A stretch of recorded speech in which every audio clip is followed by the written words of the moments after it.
একবার কাপ নিয়ে ফাল পারতাছ আর 5বার কাপ নিচ্ছি আমি। আমার কি কম ফাল আছে? তুমি নিজেরা কি মনে করো? তারকা তোমার তো বড় তারকা হইলাম আমি। কারণ ব্রাজিলের একমাত্র ক্রুজ নেইমারের সেরা ফ্রেন্ড আলম স্টার। নেইমার ভাই, আপনি কি আমার বাংলাদেশে খেলবেন? যদি খেলেন আপনি আয় পড়েন, কারণ আমি ব্রাজিল সাপোর্ট করি। দেখেন আমি হলুদ জার্সি উঠছি, কিন্তু আপনি কি আয় পড়েন। This is Neymar. আসি এই মুহূর্তে শুভ সকাল জানানোর জন্য সবাইকে। এভরিবাডি বয়েস আছি মন্ডল বাজার, থাকবেন সবাই পাশে।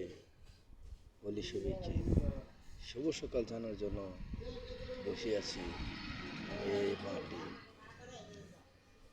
কি দেখলে কি হবে, বাইনিষ্ঠ গোটা একটা কথা বলা ছিল, সেটাই আমার জানা। ভালো থাকবেন সবাই।